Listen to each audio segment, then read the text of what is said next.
Use headphones for the best experience. There's a moment right at the edge of sleep when your brain replays the day in fragments. A conversation you half remember, a task you might have forgotten, the sound of your chair pushing back from your desk. For most people, those fragments dissolve by morning. They don't mean anything. Mine didn't dissolve. Mine metastasized. I need to tell someone what's been happening at my office, because I've reached a point where keeping it to myself is doing something to me, not just psychologically, though it's doing that too, but something structural, something in the way I process my own day. I'll get home, sit on my couch, try to reconstruct the hours between 9 and 5, and there will be sections I can't account for. Not gaps exactly. More like rooms in my memory where the furniture has been rearranged while I wasn't looking. It started with the computer, but it didn't stay there. My name is Joel. I'm 29. I work as a claims analyst for a mid-size insurance company called Atherton Partners, based out of a commercial office park in Overland Park, Kansas. 3 buildings, beige and glass arranged in a U around a shared parking lot with a retention pond the geese have completely taken over. My building is the middle one, 3rd floor.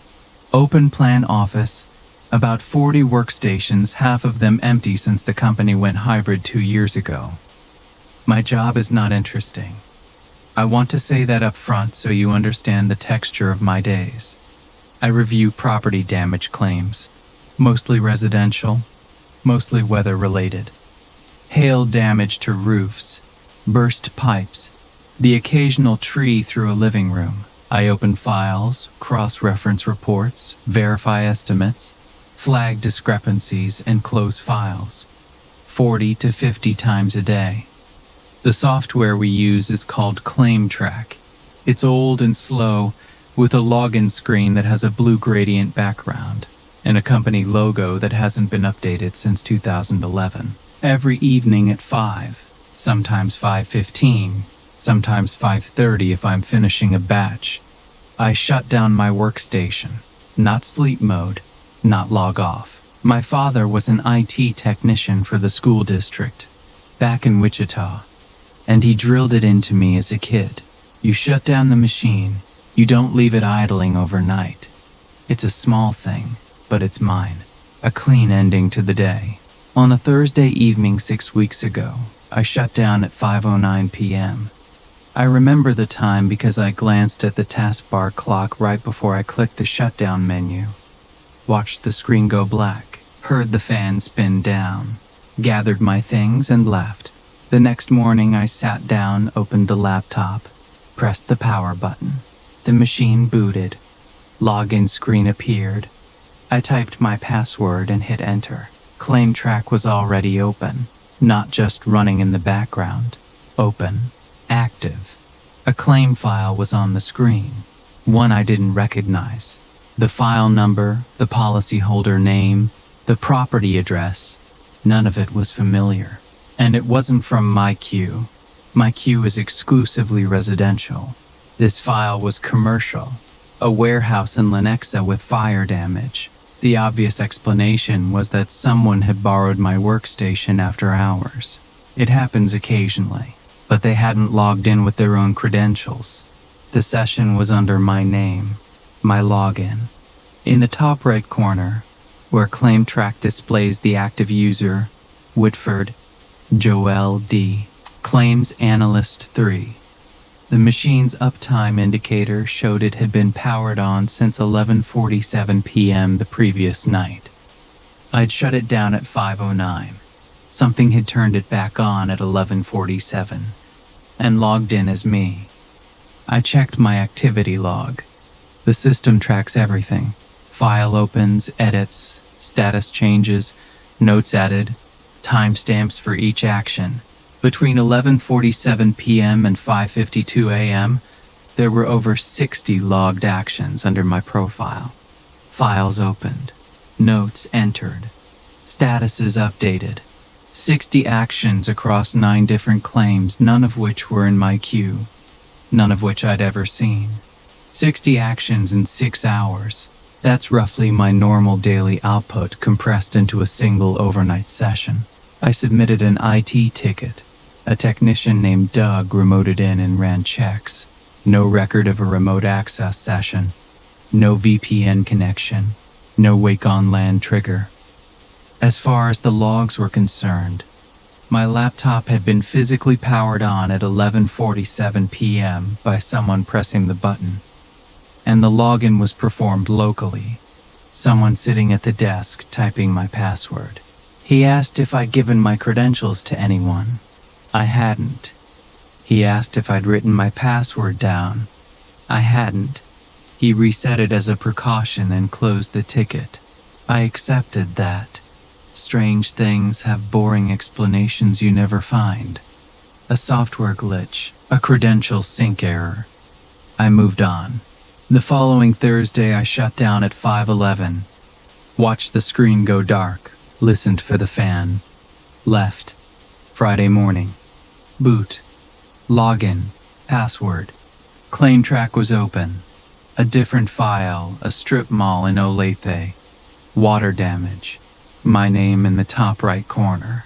Uptime since 11:51 p.m. Activity log. 48 actions.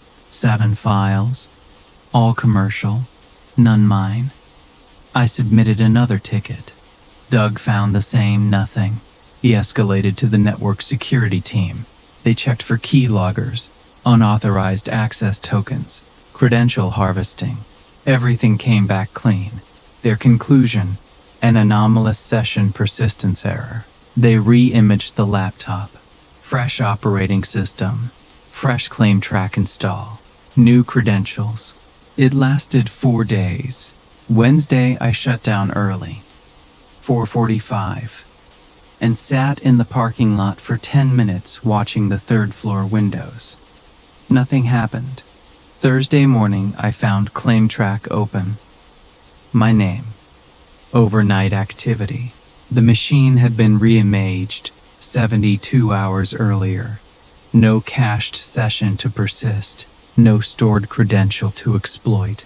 The password was brand new. 16 characters, randomly generated, memorized. I hadn't written it down, saved it anywhere, or told anyone. And yet, at 11:44 p.m. Wednesday night, someone had powered on my laptop, entered that password, and spent 5.5 hours processing commercial insurance claims under my name. This time I didn't submit a ticket. I did something else. I read the claims. I pulled up each file that had been touched overnight. 9 commercial claims. The notes entered under my profile were detailed, professional, properly formatted according to Atherton's internal style guidelines. Whoever had written them understood claims processing deeply. The language was precise. The cross-references were accurate. The damage assessments aligned correctly with the adjuster reports. This wasn't corrupted data or random keystrokes. This was real work. Skilled work. Something was sitting at my desk in the dark, in an empty office and doing my job. Except not my job. A different version of it. Commercial instead of residential. I printed the activity logs, took them home, spread them across my kitchen table. Over the 3 incidents, the overnight sessions had touched 25 unique claims. All commercial, all real active files in Atherton's system. Every single one had been updated correctly. The work was by every measurable standard flawless. Whoever was doing this wasn't sabotaging anything. They were helping. That thought should have been comforting. It wasn't. It landed in my chest like a stone, because help you don't understand and didn't ask for isn't help. It's something wearing the shape. I started staying later.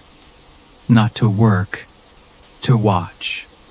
I wanted to be the last person on the floor so I could see my workstation sitting dark and dormant, then come in early the next morning and see what I found.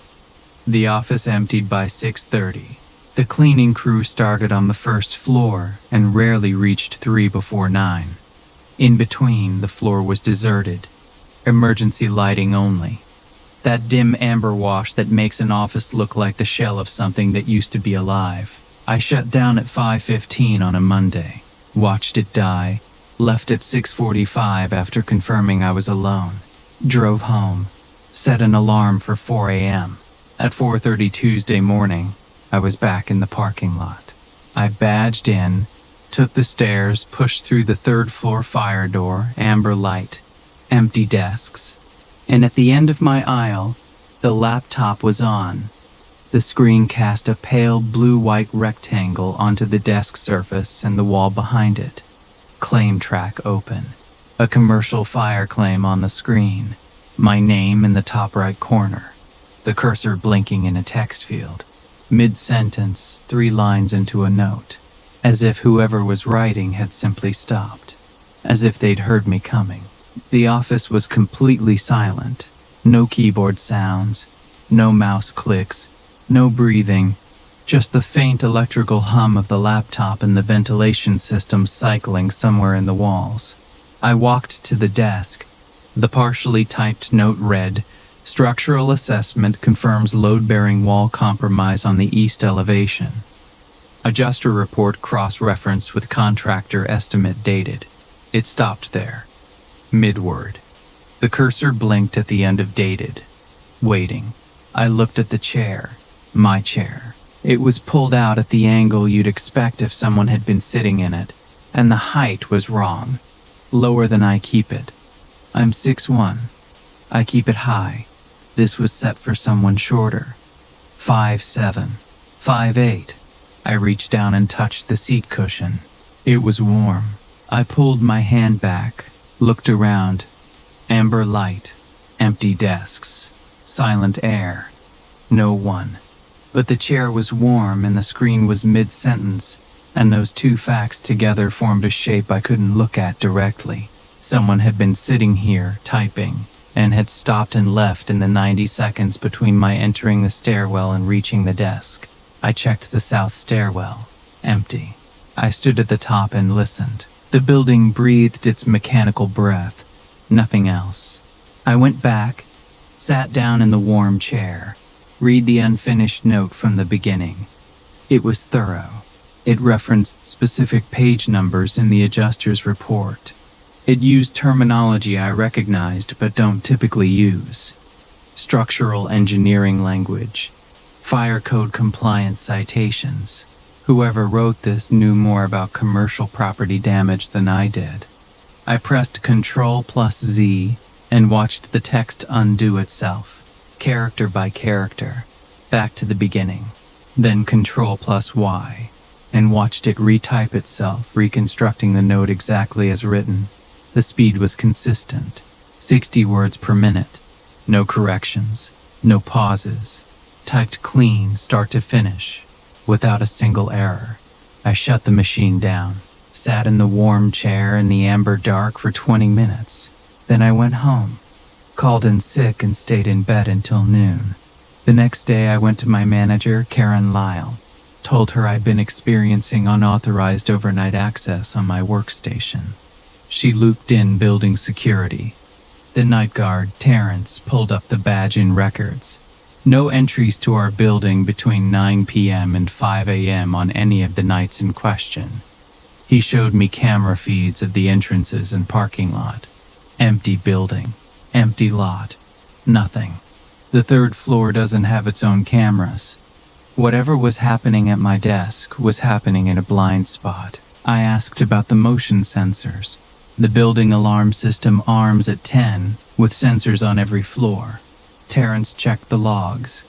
On every night my workstation was active, the third floor sensors have not triggered once. According to the system, there had been no movement on that floor at all.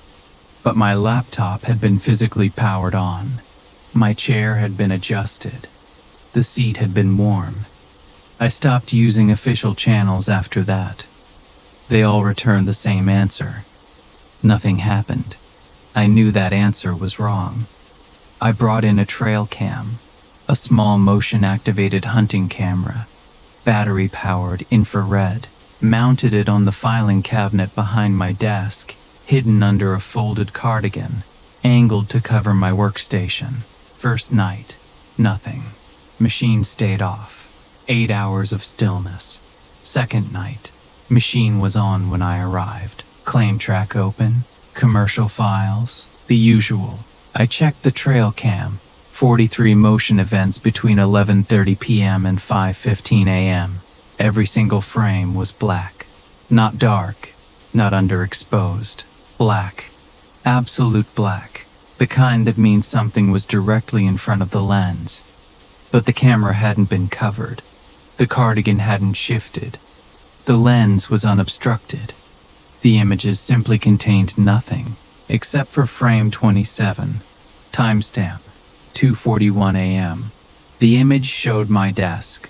My laptop screen lit, claim track active. My chair pulled out, seat visibly compressed as if someone were sitting in it. The chair was empty, but on the keyboard keys were depressed. Not all of them, just a few, pressed down at the exact moment the frame captured. I zoomed in on my phone.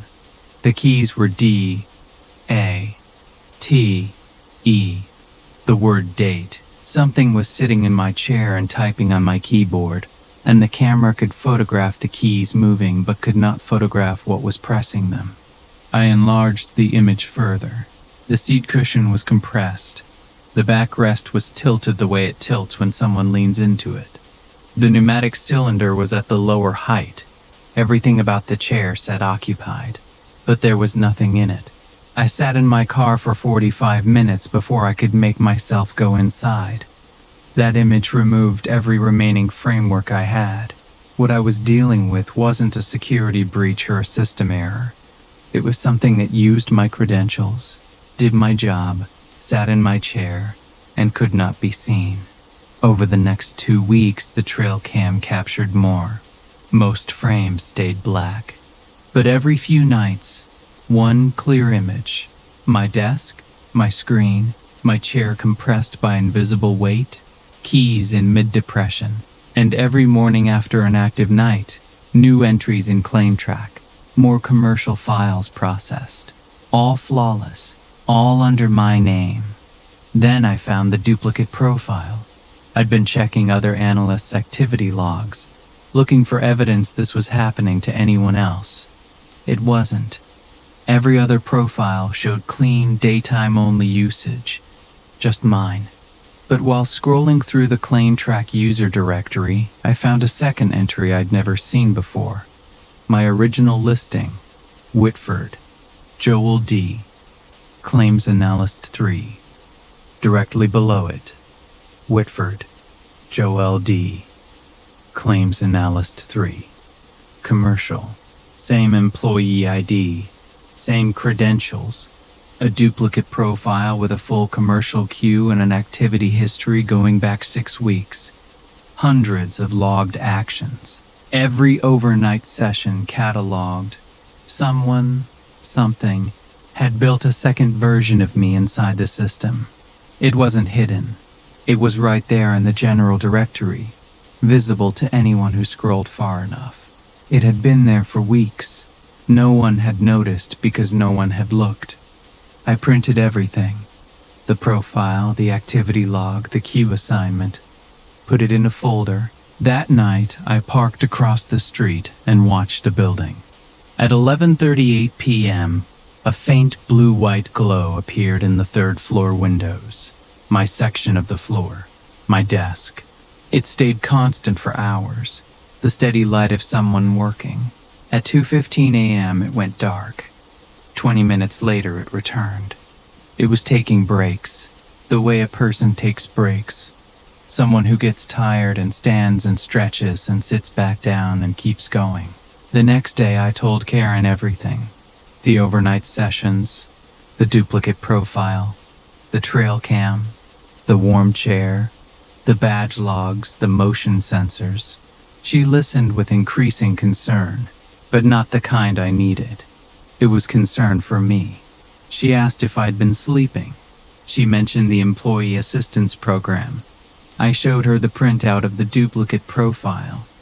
She turned to her computer to verify it. It wasn't there.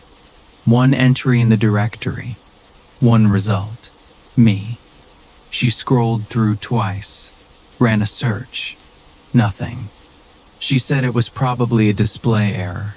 Told me to take the rest of the day off. I went home. Checked claim track remotely. The duplicate profile was back. It existed when I searched for it. It vanished when Karen searched, as if it understood who was looking and what it needed to show them. The next morning I pulled up the duplicate's activity log and began reading the actual content of the notes. Not just timestamps, but the writing itself. It was in my voice, not just my formatting or the company style guide. My voice. The way I structure sentences. My habit of writing per the attached, instead of according to the attached. My tendency toward M dashes instead of parentheses. The unconscious patterns that make someone's writing identifiable the way a fingerprint is identifiable. And as I read further, I noticed something evolving. The earliest entries were close to my style but slightly off. A word choice I wouldn't make. A sentence structure that was almost mine but not quite. Like someone learning to forge a signature. The first attempts recognizable, but imperfect. Then better. Then indistinguishable. By the most recent entries, I could not tell the difference between what I had written and what it had written. If someone shuffled my daytime notes with the overnight notes and asked me to sort them, I would have failed. It wasn't just doing my work, it was becoming my work. And the distance between becoming my work and becoming me was a line I could no longer see clearly. 3 days ago I came in and found something different. My machine was on. Claim track was open, but the file on the screen wasn't commercial. It was residential. One of mine, a hail damage claim I'd been working on the previous afternoon. I'd left it mid-review when I shut down at 5. Now the review was complete. Notes finished. Cross-references done. Ready for closure. I scrolled through my queue. 3 more files had been completed overnight. All residential. All mine. All perfect. It had finished my work, not its commercial files. My actual files. Picked up exactly where I'd left off and completed them seamlessly. In my voice, to my standard. The commercial queue was empty. 6 weeks of parallel work. Done. And now it had moved into my queue as if it had always been there. The boundary between its profile and mine was dissolving. We were merging. Yesterday I came in and found a new email in my inbox. Sent at 3:22 a.m. from my own address to Karen Lyle. Subject, Q4 Efficiency Proposal. A detailed, well-structured plan for streamlining the residential claims review process. Workflow diagrams. Projected time savings.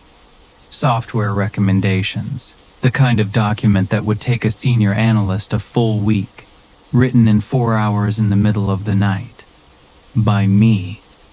Karen had already replied, "Joel, this is excellent work. Let's discuss at our 1-1 Thursday." She CC'd the regional director. She used the word initiative. I sat in our meeting and listened to her praise my proposal, and I nodded and said thank you, and I did not tell her I hadn't written it. Because it was good. Better than anything I would have produced. And if I disowned it, I would sound insane, and I would lose the credit. And some part of me, a part I'm not proud of, wanted the credit. That's the part that scares me most, not the invisible thing at my desk, not the warm chair or the black camera frames or the keys pressing themselves in the dark. What scares me is that it's making my career better. My numbers are up, my files are cleaner, my manager is impressed, I'm being noticed for the first time in 3 years, and all I have to do is nothing. Shut down at 5. Let something else turn it back on at midnight. Let it work in a voice I can't distinguish from my own. Building a version of my professional life that's better than anything I could build alone. It's offering me something, and I don't know what it wants in return. This morning, I sat down at my desk and powered on the laptop. Claim track opened. My cue was on screen, and there, in the notes field of the first file, a residential roof claim I hadn't started yet, were 2 sentences I had not written. Not a claims note, not a professional entry, just 2 sentences, plain and direct, typed in my voice. You don't have to stay late anymore. I'll take care of it. I stared at those words for a long time. Then I deleted them. Then I pressed Ctrl+Z and brought them back. Then I deleted them again. They're gone now, but the file's revision history still shows them. Time stamped at 4:58 a.m. 12 minutes before I arrived. It knew when I was coming. It left the message just before I got there, and it wrote it in first person. I, not we, not it. I'll take care of it. Tonight I'm going to shut down my machine at 5. I'm going to watch the screen go dark. I'm going to listen for the fan. And then I'm going to leave. And something is going to sit down at my desk and open my files and type with my fingers and think with my patterns and build the career that has my name on it. And tomorrow morning, Karen will say something about my excellent work, and I'll say thank you. And the distance between what I am and what it's building will get a little thinner. I don't know what happens when it disappears entirely. But this morning, when I sat down and reached for the keyboard, my fingers were already in position. I hadn't looked. I hadn't adjusted. They just went to the right keys, automatically, the way they always do. And for just a moment, just a fraction of a second before I started typing, the keys were already warm.